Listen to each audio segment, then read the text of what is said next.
Just a quick note before we get started, in case this is your first ever Maker's Playbook podcast episode. At the time of airing this specific episode, I am currently on a season break, giving my brain a much needed and overdue rest away from all of the screens. So we are replaying some of our most popular episodes from the past year.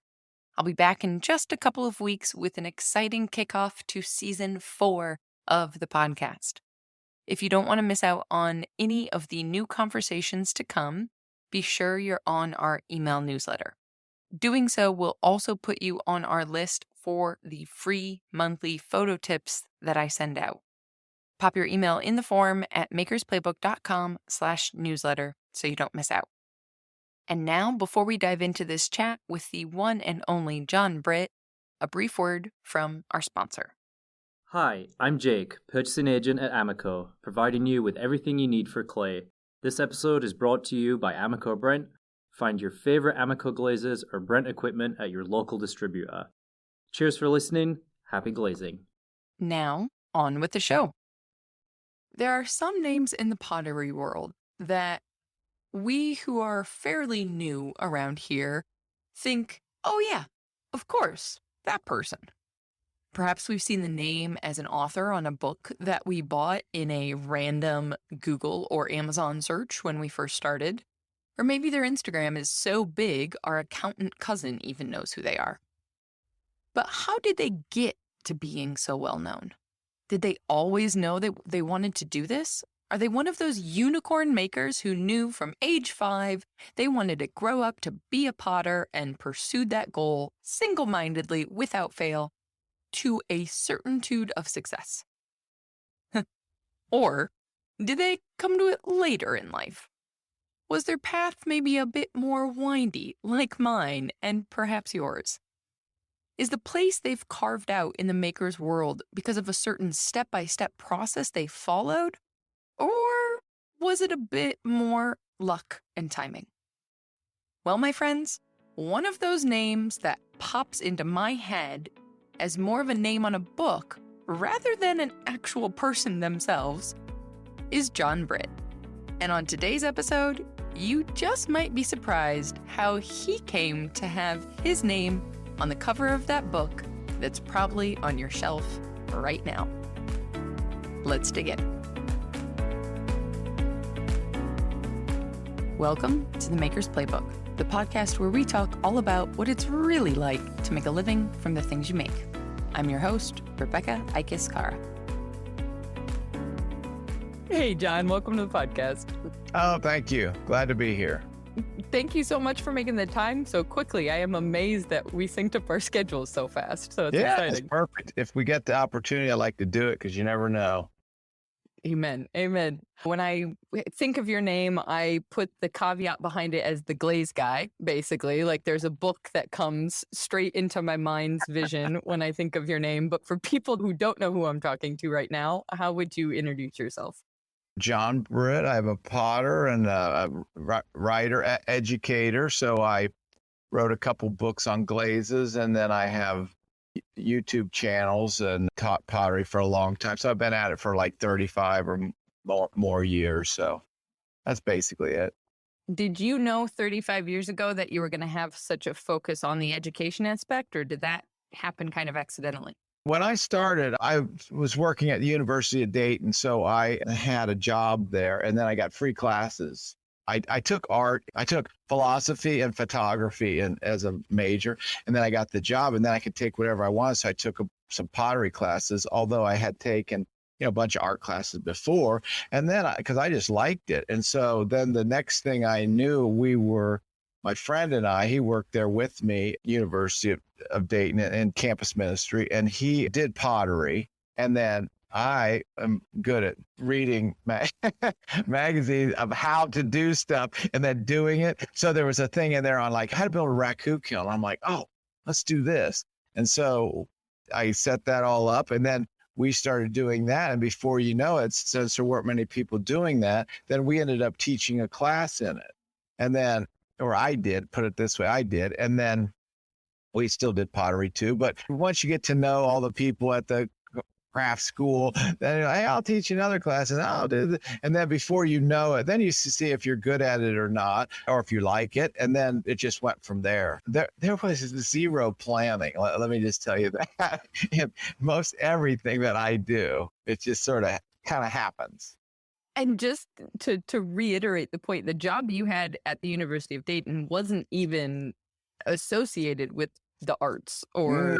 Well, I was assistant to the director of campus ministry. So I did whatever this guy wanted me to do. And he needed help. So I would grade tests for him because he taught a bunch of classes, but he was the priest there. So he also did all the church services, but then they would be in a large chapel. So they needed like banners and signs.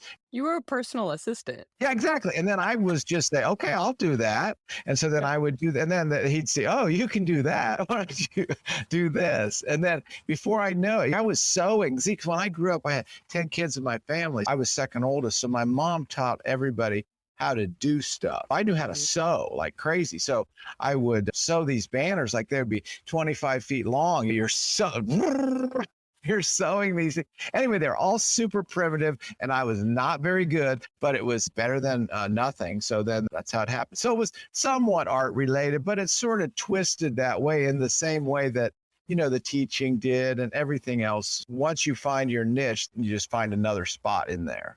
Which I think is so fantastic because, you know, for somebody just reading your bio on the internet, for example, you've been teaching and doing pottery for 35 years. It's an easy assumption to think, okay, you studied it. You knew you wanted to do this. Yeah. Head down into the races, if you will. But no, not until after graduation that you actually found pottery and then started down this whole trajectory. Right. I did philosophy and religious study, and because I was interested in psychology, so then I got a master's in counseling, and then I'm like, I don't really want to counsel. I just didn't want to do that. Even though I could sit on the bus and people would come up and tell me their life story and we'd have a good thing, but I didn't really want to do it for a job. And so that's when I was like, okay, what am I going to do here? And then getting that job helped me because I liked the University of Dayton. That's where I went to school, and my dad taught there, and my family was all there. So it was just a good place to sort of see what I was going to end up doing, you know. Yep, that make like a comfort zone, if you will. Exactly. Like, yeah. To be able to experiment. Exactly. Yeah.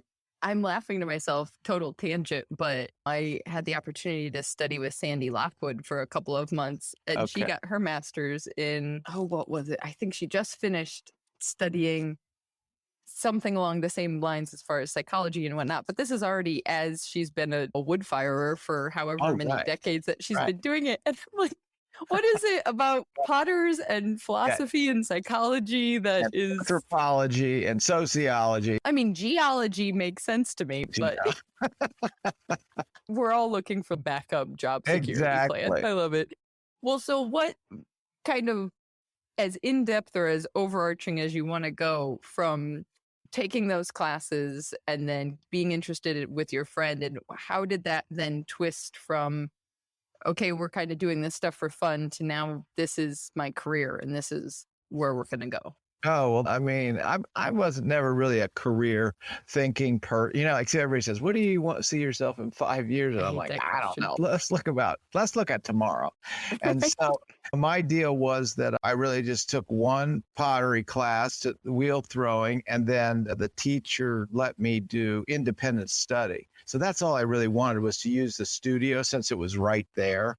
And then I just got super interested in it. I would read all kinds of books about it, just trying different things. And I guess I always sort of had a job. And so I just did this on the side for fun. So I did that campus ministry job, or I would paint houses or fix houses up and then try to flip a house or something. So I was always doing something like that. And then what happened was the lady who was teaching the pottery class, I knew that she was going to quit because she had told me this in the summer. And so I go over there. Now there was a new director of the department. And so he came in August. He didn't know anything. He just moved there. And so I was like, I'll go over there. And I said, hey, John Britt here. If you ever need a pottery teacher, just let me know. And unbeknownst to him, he was going about to to need need a pottery one. teacher shortly. And so I don't know if it was she didn't quit. I didn't understand what was happening with her, but she didn't quit till the day of class. So she came in and quit. And that's like, you just don't do that. And anyway, that's what she did. I don't know what her situation was, but anyway, Keep the health care until that moment. I mean, you I'm not gotta sure wait. she had like family problems or she had kids. It could have been something with who knows what. But anyway, all I know is he calls me up and he's like, yeah, how about coming over and we're looking for a pottery. And I was like, he was trying to play all like real hard to get. So it was the best interview I ever had because, it was not that hard to. They were desperate. They needed a warm body right now. And I was right there. And so he hired me for that class. And then it went well. And so then they had 2 more classes. So I did 2 more. And then the next year I did 3 and like that. And then 1 year I was hired as lecturer. So I was there about 4 years and lecturer is like full time. So that's when I quit my other job. And then it just kept going from there. Yeah, that's amazing. I mean, this is, as far as career advice for anybody, it really is all in who you know. No, Right. I mean, it's always who you know. That's what it always is. That's true. But it was like no planning or anything. And then I had a job. Then I got married and my wife had a job. She worked at a TV station and we moved to Texas. And I got a jobs there doing adjunct, a bunch of places. But then right when I was leaving there, that's when they started instituting all this. I was in the 90s. They all wanted their professors to have terminal degrees. That was like a line on their college, whatever. And they're like, you're going to have to, you can't just be grandfathered in here. You have to have a master's degree to teach. And so that's when I sort of got out of that because I either would have to go back to school or do something else. Then I got another job and we moved. All kinds of things happened. I love that you mentioned that because that is quite literally the reason that I, for a long time with my experience of getting out of undergrad and becoming self-employed, very quickly interested in these professional kind of practices. What I teach online now is what somebody should be teaching this at the college level, but I couldn't justify going back and going into thousands of dollars of debt to be an adjunct and teach one class. It didn't make any sense. Exactly. Yeah. So that's amazing. So as you were getting into teaching full time or even adjunct and moving, was your studio practice then kind of increasing to where did teaching provide a safety net for studio practice or there was just... Yeah. So my wife made a decent living, so I didn't really have to do anything in particular, but I always wanted to keep busy and do stuff. I was doing pottery and I would do craft sales. And so that was part of it. And then I would teach. I guess I thought of it as kind of different aspects that fed each other. I remember one time I went in and I said, so I was teaching. I didn't really know all this stuff. So I would just learn as I go. So I remember the class was like, I had to teach them how to make pictures. And then it sort of dawned on me like on, I don't know if it was Thursday and this was Saturday. I should probably make a picture here.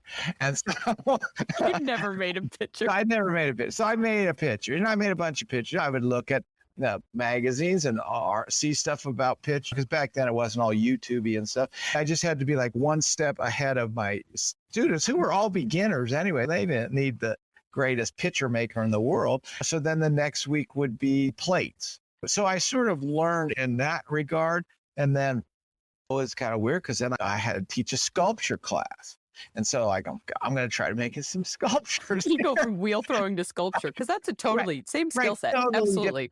Or then we would do the raku. So that's kind of a firing sort of class. And so to me, it was all interesting and, stimulating, and it sort of fed my stuff. And then I would be constantly making stuff to be selling and getting income that way. And so it all just sort of fed on itself. And then I could easily take one avenue or another instead of I've got to make 14 place settings or something. A lot of potters just make something, then they keep doing that for decades, whereas I would always be doing different stuff. And with the freedom of having the different revenues as far as teaching and whatnot, you didn't necessarily have to worry about making that. Right, exactly. There's the two different worlds as far as when you do find something that you can sell, if that's your only income, right? No wonder your customers want that and they expect that. And so then you have to keep doing that. Yeah. Yep. It's hard enough to figure out one thing that people do want in the first place. So I remember this one lady. She was a young potter, and she just could barely make a cup. She'd make a cup, and then she could put the handle on, kind of. I mean, look, but she figured out this glaze combination. It was like, I can't think of the name of it now, but it was like a purple glaze with like a floating blue on top. And the way it just went together, it made these starry things. It was just spectacular. And so all of a sudden, this is her thing. This is, and everybody else has been doing pottery for 20 years and nothing ever caught on. And they're looking at, like, she'd go to the sale and sell everything in like the half hour. And everybody else was like so upset because they had spent 10 years trying, and nothing ever caught on. And so it was a catch-22. Then she's stuck with that. Other people don't have that problem, but they don't have that, income. The grass is always greener. Yeah. As an outsider looking in, I've always assumed there's this deep interest in glazing, just of your own interest, because obviously you've written so many books on it. Would you say that has been your focus after a certain point, or is that just the outside perspective? Yeah, I mean, I think it is fit with my aptitude, because I was in like science classes, and when I started college, my friends were all like engineers and geology, biology. So for 2 years, it was generalized science. I knew science and math and stuff. I could converse in that. So like the first pottery class, I looked at all my bisqueware and I'm like, what are the glazes? I look at these glazes. I'm like, oh my God, I got to get something else. These were terrible because they were, just all brown. So I went out and bought a glaze. It was called John Britt. It was really nice. And it was actually a silicon carbide red, which I did not know at the time, but later found out. But then that caused me to have to try to figure out glazing, because I didn't really have anybody teaching me all this stuff. I was sort of on my own. So then we had to do the raku glazes by ourselves too, with the raku class. So I would just get books and read it. And then it was intriguing to me. Then I ended up taking a course with Bao Cushing in about 1993 or 4, I think 4. It was a summer class to learn about glazes, which is what I was interested in. That sort of started it off a little more formally. Then I could teach at the college, be a little more informed about what I was teaching. And then when I was an adjunct in Dallas, I talked the lady into letting me teach a Friday glaze class. That was my first glaze class.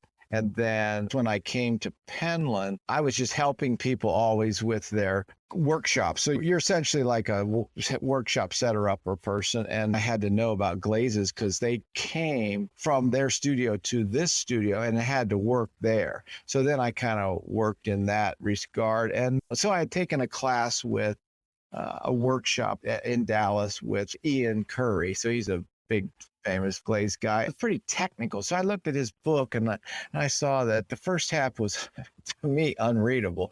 And then the second half was good. The first part was like development of all this. And the second part was like practical. So I saw, okay, how to do blue celadon. And they have all these things in there. And then how to do, and I thought, well, we need a book like kind of in the middle. Because most potters, they're generally artists.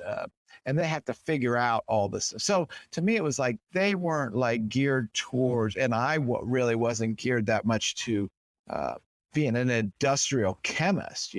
I just wanted to get a blue and a green. And why does this happen? And how can we make more of that? And so that's why I thought of my book is like a combination of Ian Curry. So there's some technical, but then some practical. And then I figured you needed to organize it by color. You don't want to read through the whole thing to find out how to make a yellow. You'd say, okay, let's go right there. And then I guess when I started doing that, then it sort of breaks everything down. What kind of yellows are there? Like barium yellow or magnesium and iron. So once you then start breaking it down, then it makes the whole glaze world sort of open up and you start to see all this stuff. The way that you just described as far as setting it up by the color makes me think of like a cookbook. I don't buy a cookbook trying to find the reason you use a cast iron skillet. I buy a cookbook to open up to a recipe for how to make, I don't know. I do none of the cooking in my house. So I want to make pecan rolls. So I would like to look in pecan rolls. But then I like to also know that there's croissants, and there's peasant bread, and then there's nutty bread, and then there, and then pizza dough. And then I would like to actually know, because there was that guy, Alton Brown, I think he was a cook that had shows like that. And then you kind of also want to know what the underlying principles are to all those breads. So then you can start to make linkages. And I think that's what I wanted in glazing too, is to have these recipes, but also have some underlying principles that then would open up new avenues in your thinking. And it's almost like, to me, from an education standpoint, recognizing that the people looking for this information didn't know the questions to be asking. Like, they didn't know, if you're trying to make pecan rolls, you don't know that you need to know the underlying structure of bread, but the professional knows. And so now in today's world, you're not Google searching breadcrumb structure. Right. Which I can only say that phrase because the Great British Bake Off. But you're Googling pecan roll recipe. Yeah, exactly. Yeah. Nobody in the U.S. knows what proving is. I'm like, what is a proving drawer? We don't have this. But anyway, I completely digress. We've taken the metaphor way too far. No, but it is true that way. This is the problem. Like people come to me for glaze class. They need to understand some stuff so that when somebody asks them, like, oh, why is this crawling? Because there's so many reasons. In order to know, you have to have a lot of information to know all the possibilities. Otherwise, you just give like stock answers, and then you feel like you really don't know what you're talking about. So that's why they come, is like to sort of open things up a little, and then we get a broader view, and then that will help us get the tighter views too. Yeah, absolutely. So when was that first book? Remind me of the year. Oh, that was in 2004. I was working at Penland, and what happened was, it's about an hour from Asheville, and Lark Books was in Asheville. And so they were doing craft books. And I was pretty interested in all this stuff. And so I would be in contact with, and they might call me up and ask me if there was some books I thought should be written or something. I guess just because I worked at Penland, because they had a relationship with Penland, But then Mark Burleson came out with a book, and it had some mistakes in it. So I tried to tell him that there was these mistakes in there.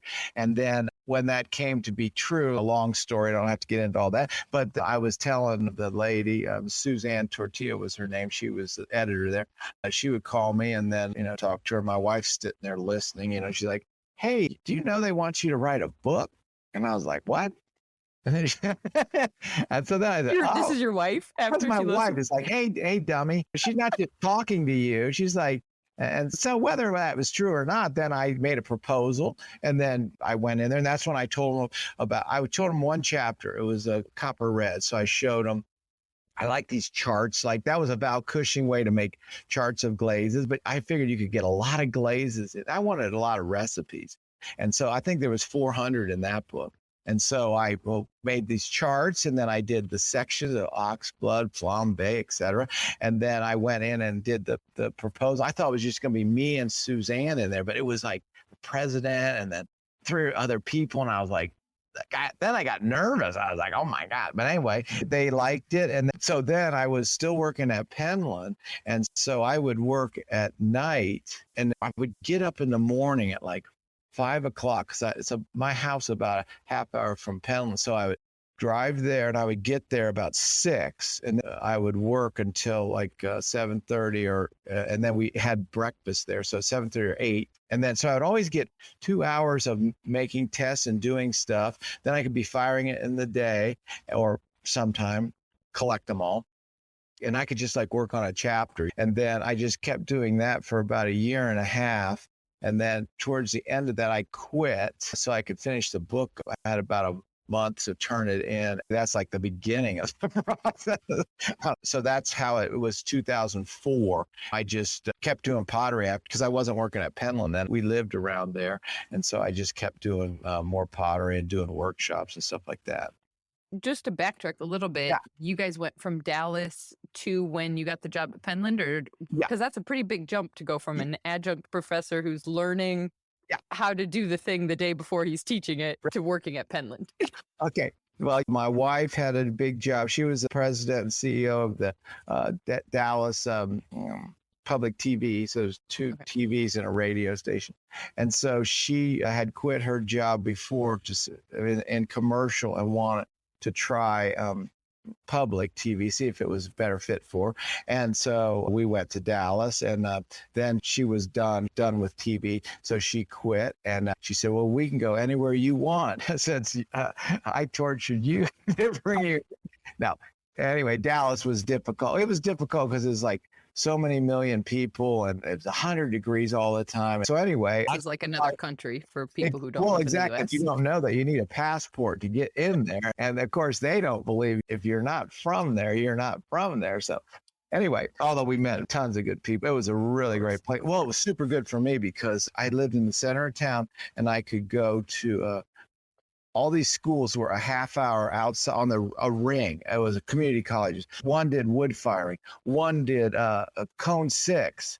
One did, I don't know, more sculptural. One did, so everybody had like focus. And so I could learn so much from all these. And see, I didn't really have I had a studio, but I didn't have kilns and all that stuff. So then I would always use their stuff. What month, I'm going to digress. Yeah. What month of the year do you possibly wood fire in Dallas? Oh, because God, God, the temperature. No, it was brutal. One time we fired in August. Oh my God, brutal. It was brutal. Anyway, but terrible idea. But we were just all enthusiastic about stuff. So anyway, so where was I going with this? Sorry, the transition from Dallas to Penland. Oh, yeah. Basically. So then she said, you can go anywhere you want. So I just applied places, and then they needed somebody. And that was sort of fortuitous too, because that was in, I think, like June. And of course, they have all the classes are from like May till August or something. And so this was like, they were looking for somebody like in the middle of the summer, which is like, once again, a problem for them. And so I came, and I'm, scouting it out. I said, I better go, because we were going to interview by phone. And I thought, I think we better go out there. We were in a travel trailer in Colorado. We thought, okay, so we drove there, and we're like, wow, this is the middle of nowhere. It's like in the woods, really deep. And so then I did the interview, and I think they needed somebody, and they called me in, and they wanted me to come like sooner. And I was like, I'm not sure if I can do that. But that's when I realized they needed somebody. So that's sort of how that happened. I mean, it's an organizational type job. You're talking to the instructor, getting their stuff, then dealing with the students and cleaning up and keeping everything rolling. So it wasn't like I needed to be, a glaze person or anything. But that's just how I ended up there. And I think I was pretty old. So I was like 40 years old when I took that job, which most of them were, younger, because out of college. You needed energy, and it wears you out, because there's like 20 people in the upstairs studio and 20 people in the lower studio. So you got like 35 or 40 people, and they're gung-ho for 2 weeks. And then you have to clean up and get ready for the next one. And then it's like, okay, here's 40 more people. They're gung-ho. And so you have to really pace yourself. But either way, you're exhausted at the end of the summer. But yeah, that's how I ended up there.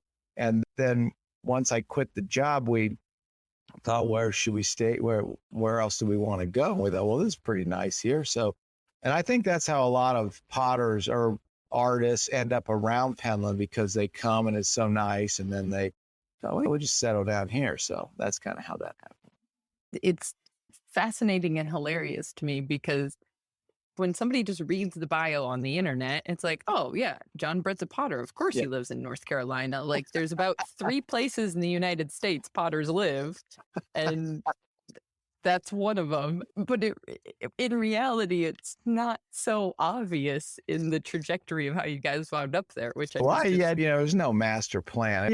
I guess that's the way things are a lot. Like, if something comes up and you're ready and available, then there you go. You're good to go. So it was no sitting down and doing a longitudinal study of my strengths and weaknesses and where I need to go.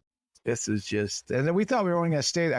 I said to her, see, they provided housing. So it was a really little shack called Blue Haze, but it was right on this road they called hardly a road. And then at the end of the road was barely a house. So that sort of tells you it was a traditional North Carolina, like a shack from the 30s. It's not a modern house. It gets kind of moldy and old. like the house would shake when you would walk in. And I said to my wife, let's just pretend like we're camping. We'll try it for a year. And then we thought, It's a okay, long time to camp. well, exactly.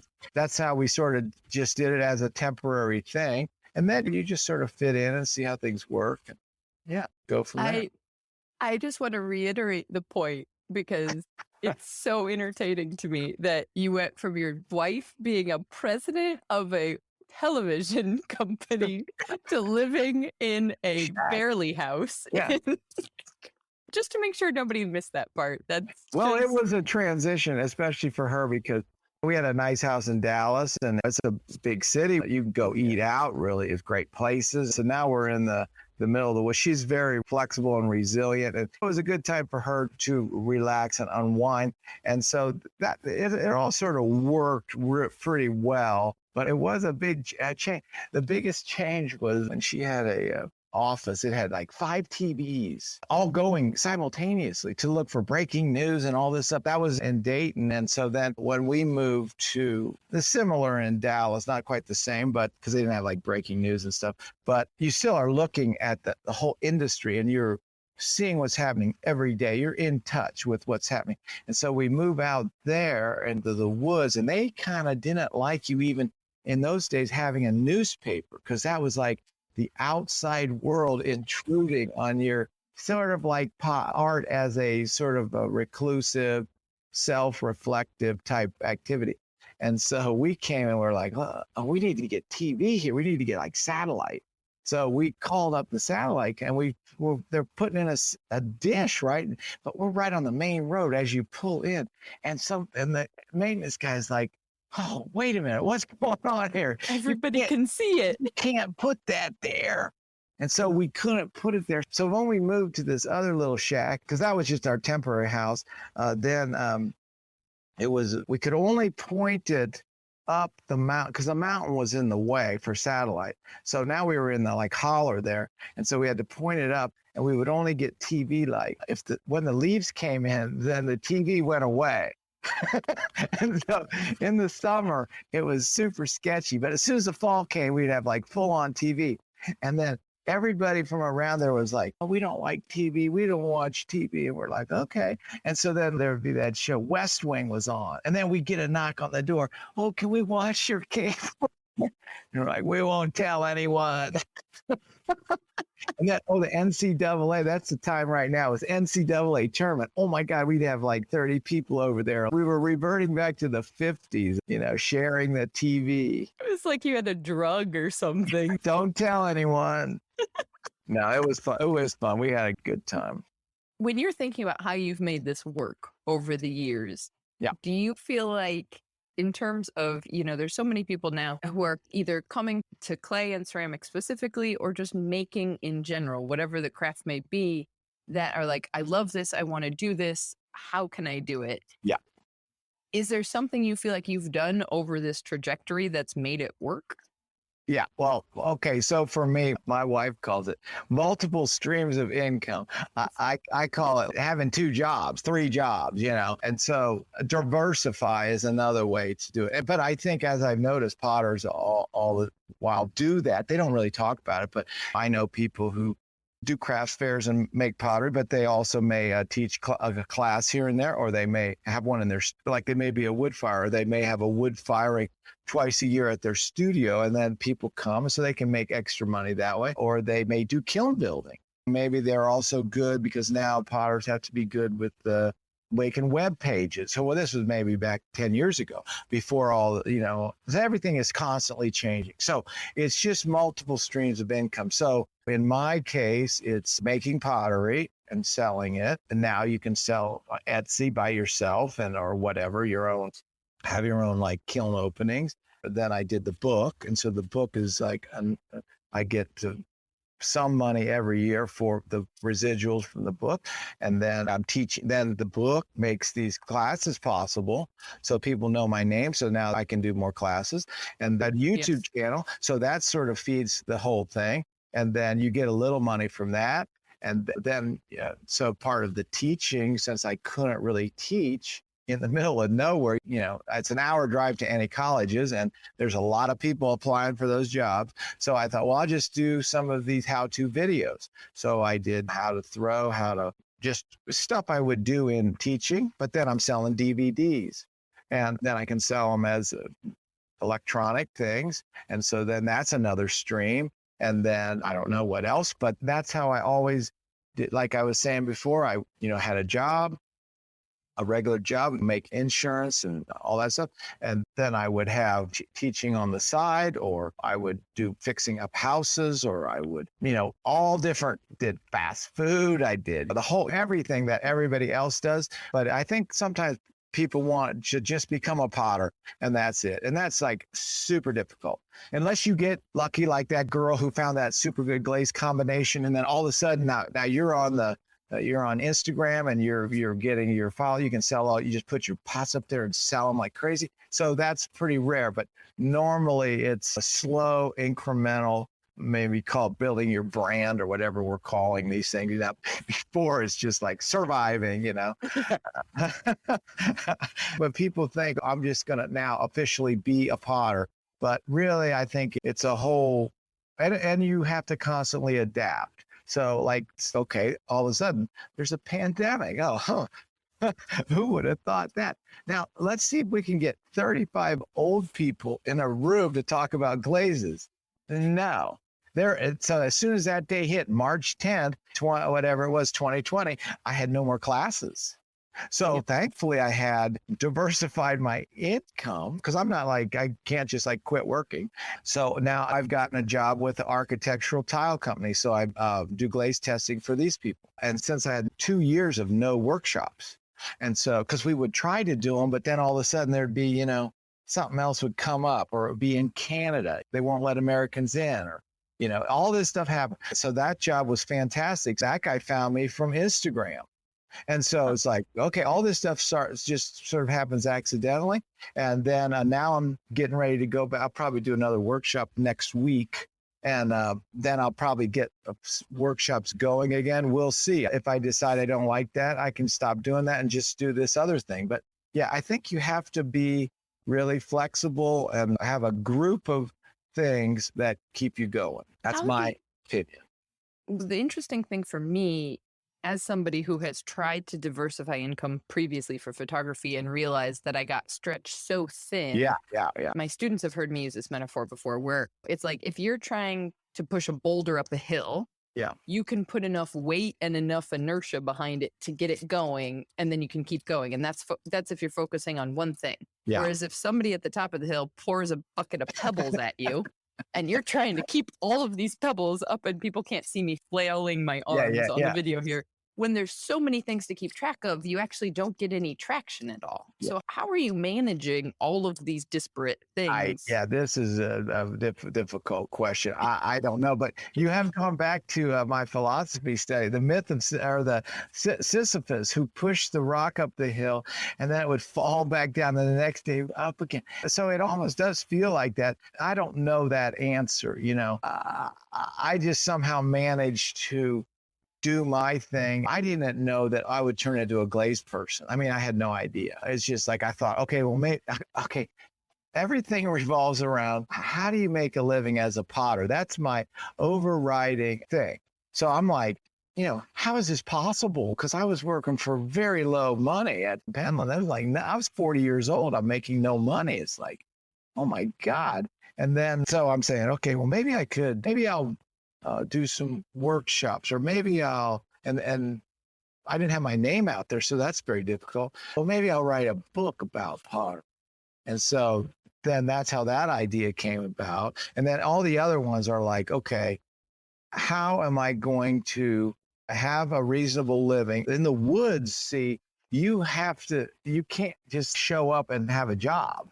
You have to figure all this out. You're not going to have a retail store. There's no foot traffic. No, exactly. And then when you're going to do craft fairs, that involves a lot of traveling. And so you have to decide if you like that. So all this stuff I don't have an answer for it, but you just have to eventually withstand the onslaught of all the pebbles coming down, and then find a couple that might work, and then go for that. And see what happens. And then you want to be happy. The whole idea is you want to have a happy, fulfilling life. And so somehow you have to find that answer. I don't know for every, I just know my own.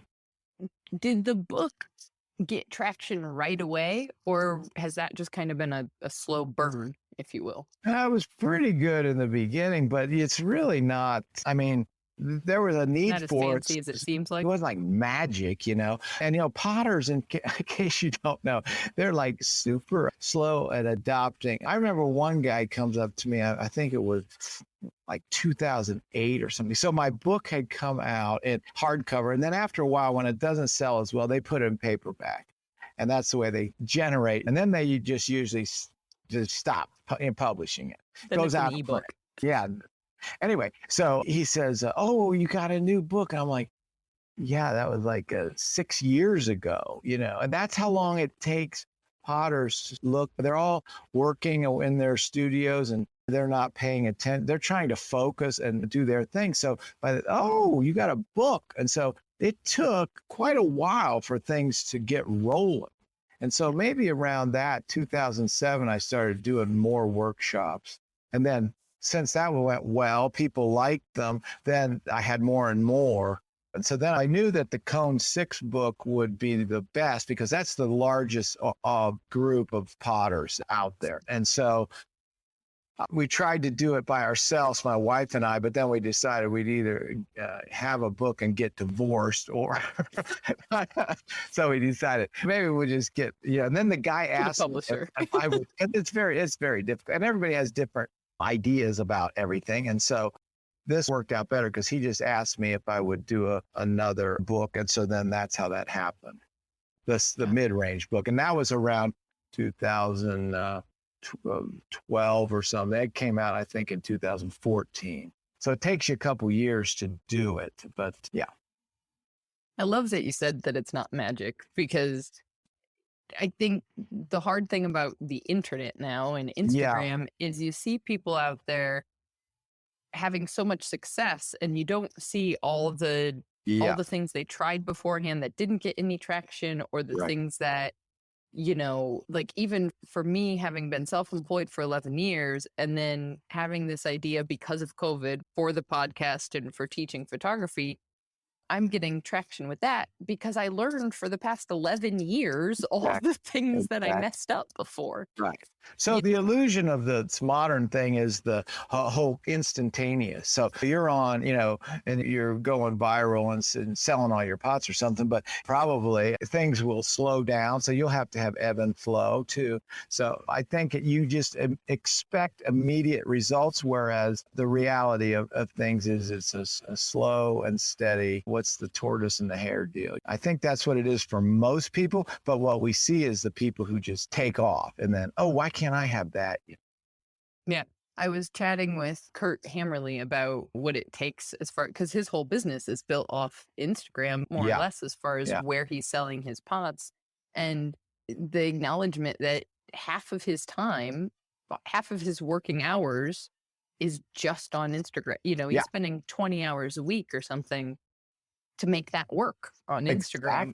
Exactly.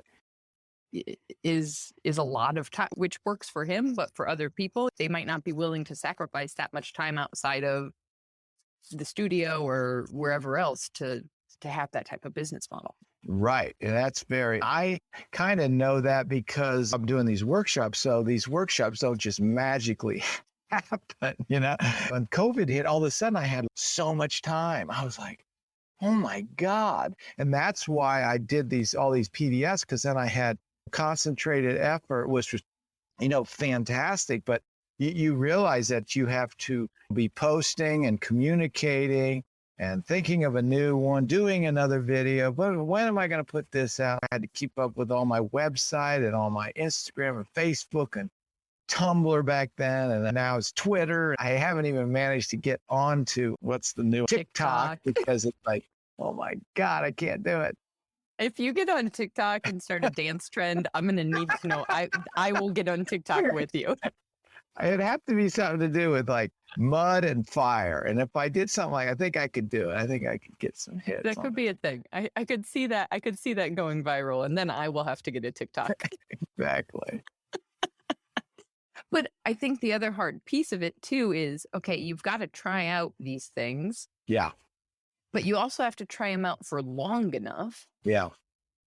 and know when to, we're all trying different things out, but then you don't want to let yourself get spread too thin. So what I kind of see with, as an outsider looking in, what I see with what you were doing is all of your efforts were still focused on what you wanted to do no matter what. And it's just that the medium changed in how you were sharing that. Yeah, with the world. exactly. Well, and I knew back when I started, I don't know if I mentioned that, I did cable access TV. So back when I quit at the university, I got a grant. So I applied for a grant, got this county-wide grant in Montgomery County, which was excellent. And then I used that money to do this cable access video, well, a series of videos on pottery. But what you had to do back then was you had to learn how to use they had big cameras and a whole setup. So it wasn't just like your phone. And so I made all these videos, dysfunctional pottery, John Britt's dysfunctional pottery. I made like 25 videos, which ran endlessly at night in a day. Yeah, the middle of the night. But anyway, that was sort of the start. So I knew if I could get out there with this, I wanted to be on public TV, but they weren't going for it. And too much production costs and stuff. So I thought, well, I'll just do it myself. That's how I ended up doing everything. I'll just do it myself. And so that's what I did. But see, like you were saying, there's a background to your photography and weddings and stuff. And so this is the background to me ended up doing these videos. Actually, I had my wife doing my camera work she didn't want her name associated with my videos though, because they're so primitive. Don't paint my TV record. Exactly. She actually has an Emmy, so she doesn't want to like touch me. So I wanted to do mine like all sort of normal. I didn't want to do a ton of editing because then that's more and more work. So I said, I'm going to do all of these live. There is no editing at all. And so that's what I liked about the ones I have on YouTube. And even the ones where I hired this guy to do my videos for my DVDs, but they're like minimal editing, just cutting in clothes. And so to me, that's more natural and spontaneous and it's the way, like if you cough or you sneeze or something, yeah, okay. People cough and people sneeze. And so it's okay. And then I just wanted to convey information because to me, I was always searching for information. I know you can't believe that now, like what you can just Google anything. But back in the day, it was like, if you found a pottery book, it was like, oh my God, look at this thing. This was from England. Oh my God. It was like, so this is what we were always searching for was information. And with potters, they don't really want to share because they work so hard. It's like that girl is not going to tell you what that purple glaze is and what that other glaze on top of it is because she figured that out and she's not going to just say, here it is. So what to me was always like trying to figure this out, trying to freely communicate with potters information and for free. That's my main thing because I didn't have any money. When I first started out in pottery, there was a book, I think it's called The Potter's Art, but might be Garth Clark. I think it's Garth Clark. This is like way back. This is like in the 80s or 90s. Anyway, it's like a history of pottery. It's called The Potter's Art. In this book, they go through and they tell about this guy. I forgot his name right now, but they had figured out copper reds in America in like the late 1800s, 1900s. It was like fantastic. But then I guess what happened was they didn't want to share with anybody. And so the dad went crazy or something. And then the son burnt all the recipes and all the stuff. And I thought to myself, now that was a damn shame because I'm trying to figure this out now. It's 1986, so it'd be nice to have gotten that information. So then I decided if I was always going to talk about pottery and tell people stuff instead of, because what they mainly do is just not tell. And so I said, I'm going to do the opposite. I don't know if you're old enough to watch this Seinfeld show. It was called Do the Opposite. It was a George Costanza. He said, I'm a 35-year-old man living at home with my parents. I'm not married. I don't have a job. evidently all of the choices I've made up to this point have led me here, and they've all been wrong. So it follows if I do the opposite, I will be successful. And so, he did everything. So I thought it was just a funny thing. And I thought sometimes that is a good way to just do something not the way everybody else is doing it. Mm-hmm. Anyway, that was my whole deal about sharing pottery information. Yeah. It's funny because I think a lot of the conversation I hear now is it's this constant pendulum swing, right? Because you came to that because no one was sharing. And now there's a conversation online where people are expected to be sharing and can't make a living. Right. And so they're trying to figure out, hey, I want to share, but at the same time, I'm putting forth all this free labor. Right. And as a potter, your time is the most important thing. And so then how do you balance? It's like we got to keep swinging the pendulum back and forth until we get in the middle. I know it's very difficult because the first thing, if you put something on Facebook or something, they're like, what's that recipe? And that's the first thing they want. And unbeknownst to them, it'd be like me telling you how to make brioche. Like I say, here's the recipe. And you still got to know stuff. You still got to have equipment. You still have to have an oven. You still have to know how to work your, all these things are involved. So if I just give you this recipe, because like say for instance, I have some PDF, gold Shino. Well, people say, what's that recipe? I can give you the recipe. The problem is it's 53 pages. And I cannot convey that information in a Facebook little, shaded square. I think they don't quite understand that. And I understand the frustration of, like, say, Hammerly or stuff. I see him on there and they'll ask him always what his recipe. And he's out because he got one. I think there was one he used from the first book. It's like the purple one, really nice glaze, but he does a fantastic job of it. But I'm sure they just ask him all the time, what's the recipe? And so I'm sure that becomes irritating because you're not just that's recipe. He's like got a whole system of a way he's making stuff, selling it, the way talking it's applied, about it, how thick it is, if he's changed it versus the recipe. Right. And so I understand it. And I don't know, the answer to that. I don't know. You just say, look in that book over there. Good luck. Go buy John Britt's book. Exactly. I don't know. It is a dilemma, especially now because not just one person's asking you, but there's hundreds. So I think people don't understand. Like when I'm on there doing stuff, I'll get 3 or 4 people a day asking me stuff just privately, and then not to mention online. And so you have to figure out a way to balance that, or you're constantly working all the time. Right. And that's the thing. I think so many of us want to share and support the community, but there has to be kind of a sustainable way to do it too, in terms of. Yeah.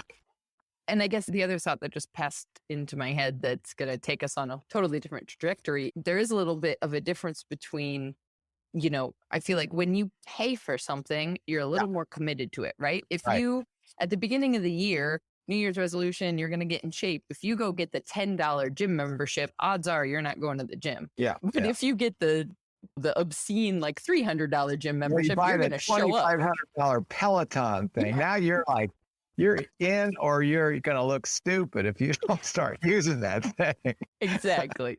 And that's why everybody's so obsessed, because it's like, I better use it or else. I love it. That's a great. No, it is. I do think that sometimes, if people make a commitment to something through money, but it's a, double-edged sword. It's hard to say. Like, I want to support people who don't really have they didn't go to school like I did. So they have no teachers so if you go to college and you get a master's in ceramics, now you've got a network of people that are essentially like behind you. So this is assisting you a lot. So I like to help people who are just like some normal person who likes pottery and is trying to do it. And they're not horrible they're, just normal people. They're not really obnoxious. And so I try to help these people because generally good people. Occasionally you get some people in there who are a little rough, but that's just the way it goes. So I try to cater to the 95% of people are good and just give them a little hand. So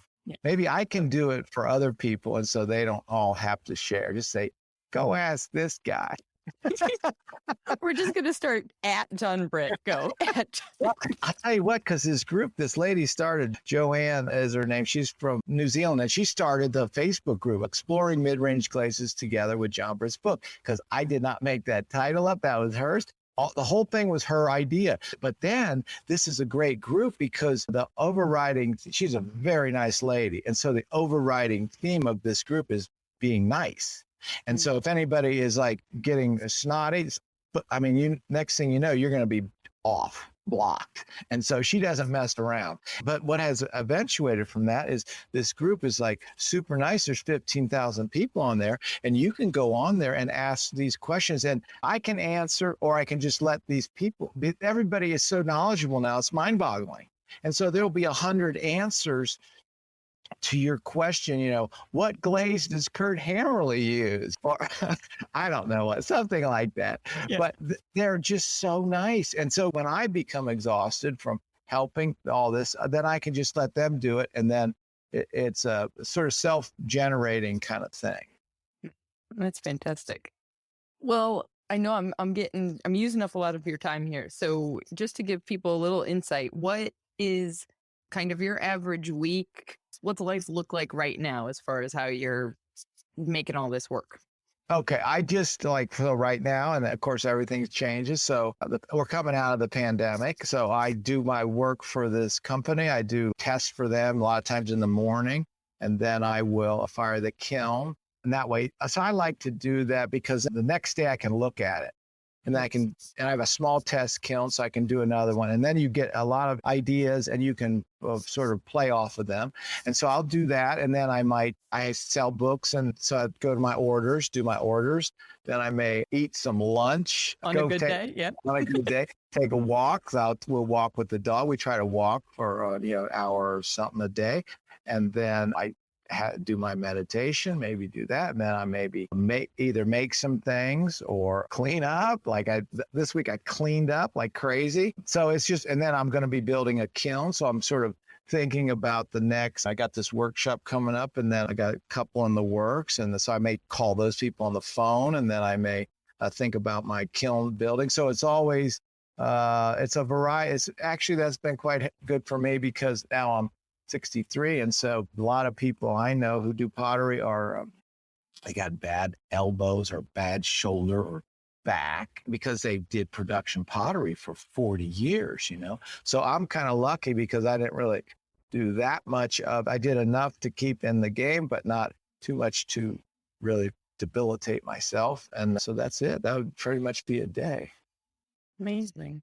Is there anything you feel like, there's a million things we haven't talked about, but anything, if there was a place for you to be able to tell people something about making this work as long as a career and as long as you have that the next time you get 100 questions of the same question, you can just send them this link.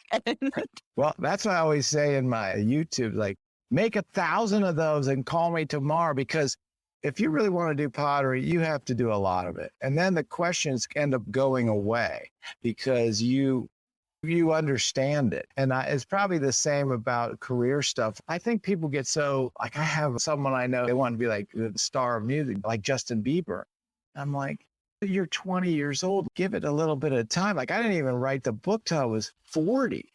You have to be a little patient that's the thing I think is, I don't know. It's not going to happen overnight. You don't have to become famous or well-known or something. You just have to try to figure out a way to make your life the way you want it to be. So, I don't really know I got no answers, right?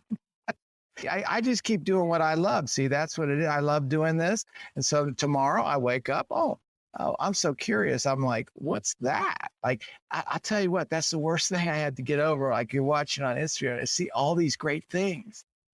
There's no way you can do all those. But I would look at them and say, oh my God, how do they do that? So I try to figure it out. But at some point you're going to have to let go because there's too many things. It's just mind-boggling. Anyway. Well, I know what I'm about to say. I feel like it's going to take us down a whole different trajectory. And I've used the time that I said that we would stop at. That's okay, yeah. But it's the conversation Francesco and I have had as far as me being a hobbyist potter and him having the production professional experience is the hobbyist mind, I see something on Instagram and I want to go and try it. And then I try it and then I see the next thing and I want to go and try that. And you don't spend enough time. Whereas from his perspective, from a professional standpoint, you got to spend enough time with something to really understand the whole process, whether that just be how to throw something and the process from start to finish, or ceramics as a whole, the process, or whatever it is. But as we keep jumping from one thing to the next thing, you don't make any headway, any meaningful movement on it. Right. It's a dilemma. See, I always say like the hobby potters have the best and the worst of worlds, because the best is you're not stuck in the drudgery of the everyday doing the same thing over and over. It really becomes work, But you can try all these things, but then what happens is that, if you all this, if you did baking, like you're a pie maker today. Okay. Oh, I like cakes. Let me go make, cupcakes. Look at those cupcakes. Oh, they're miniature cupcakes. Let me make some of those. Oh, let's go. And before you know, it's like, you can't do any of those things really well. And then people will want the secret. That's what the recipe is about. They want the secret, but the secret is like what your husband is saying, like, let's just do this and stick with and dig in. And then we're going to go from there, versus every time you swipe your finger across the phone, like there is 1,000 new ideas. It's like, that's one thing happened to me when I was up at Penn. They would do what they call artist talks, slideshows at night. And you'd have 4 or 5 people, because it was a whole school. So there would be blacksmiths and weavers and photographers and everything. And so you would go up to these slideshows, and after an hour, you would have all these ideas. Then you'd have to go back to work. And then the next day, you would go to another slideshow. You'd have all these ideas. And I like to actuate my idea. If I have an idea, I like to get on it and do it. And then I'd be so frustrated. Like I literally had to stop going because it was causing me like mental torment. So that's the thing you have to figure out. And maybe all this Instagram-y stuff, you're going to have to figure out your own thing to, not you, but just in general. Like maybe I'm not watching that for a while. I'm like going to do this and then come back, but it'll still be there when you come back. I guarantee you, in full force. Yes. Or there'll be 3 other platforms you can dive, or John Britt will be dancing on TikTok. I mean, what are the options? With fire. Yeah. We've got a plan for that account. Like, all right, this episode's going live on what date? I'll try to get it together by then. You have to take some lessons. Oh, gosh. I love it. John, thank you so much for your time. It's my pleasure. Thanks for asking me. I appreciate it. I so appreciate it. Absolutely. Where is the best place of all of these myriad of places on the internet? Where do you want to send people to come find you, the book, whatever? Oh, you can just Google me and you'll find a million, but I'm on johnbrittpottery.com, but there I got the YouTube channel is pretty good. It's, YouTube at John Britt Pottery, but it's all John Britt Pottery. So you just Google and you'll be like, I laugh because my brother, when you Google his name, nothing comes up. He's like scrubbed it. I think he paid some of it. But when you put mine up, it's like, oh my God. He's like, aren't you worried about your internet presence? I said, it's too late, man. It's too late. He must not be self-employed. For somebody who's not self-employed, they're worried about having an internet presence, whereas we are worried about not having enough of an internet presence. Exactly. I love it. Awesome. Thank you so much. All right. My pleasure. Thanks for having me. And that wraps up episode 306 here on the Maker's Playbook podcast. And I, for one, am immensely encouraged by John's story, particularly to realize that the thing so many of us know him for, glazing books, is actually pretty relatively new when you look at the years of his career. In other words, you are not behind, my friend. I am not behind, despite what perhaps social media makes us feel like.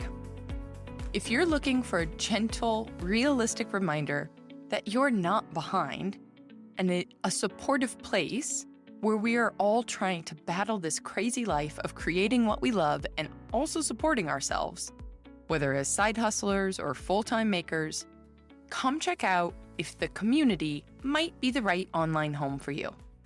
The community was built knowing just how lonely this audacious dream of making a living from the things we make, when we're all just scrolling Instagram and seeing everyone else's highlight reel rather than their real life, can feel. Inside the community, we have makers from all over the world, some of who have been making a living from the things they make for decades, some of whom are just getting started. Mini side hustlers and everything in between. We are coming together to provide a safe and supportive environment to help each other think strategically about how to keep up with this quickly changing world, while at the same time, not burning ourselves out. And the bonus perk of all of that? By joining, you're helping support the creation of this very podcast. Come check out more details at makersplaybook.com/community. If you're listening to this with your hands covered in mud, there will be a link in the show notes that you can see on whatever podcast app you're listening to us from. So simply click there once you've wiped your hands off. And some things just remain true, no matter what time, day, or year you're listening to this. Even though this episode originally aired in June of 2022, the community continues to be an amazingly supportive place online. I know, that probably sounds a bit like an oxymoron. Only now, almost a year later, we have over 60 members coming together, which means way more ideas and support coming directly from members, rather than just from me. Frankly, it's become where I go for support and encouragement on the days when everything is feeling, a little less than encouraging. If you've listened to a couple of recent episodes here on the podcast already, then you know I could ramble on about this special place of the internet for a while. So I'm just going to stop here and get back to my much-needed break away from the computer screen. If you're curious to learn more, come visit makersplaybook.com/community. Okay, just one more thing. Did you catch that small tidbit where I mentioned that membership for the community directly supports the creation of this very podcast? We are additionally supported by Amico. Hi, I'm Jake, purchasing agent at Amico, providing you with everything you need for clay. This episode is brought to you by Amico Brent. Find your favorite Amico glazes or Brent equipment at your local distributor. Cheers for listening. Happy glazing. Audio post-production of this podcast is made possible by help from Christy Kotzvan, with promotional material assistance from Queenie Maliki. The Maker's Playbook podcast is recorded on the original homelands of the Potawatomi, Ho-Chunk, and Menominee people, where the people of Wisconsin's sovereign Anishinaabe, Ho-Chunk, Menominee, and Oneida, and Mohican nations remain present. Until next time, my friends, go get back to making your dreams a reality. Because together, we've got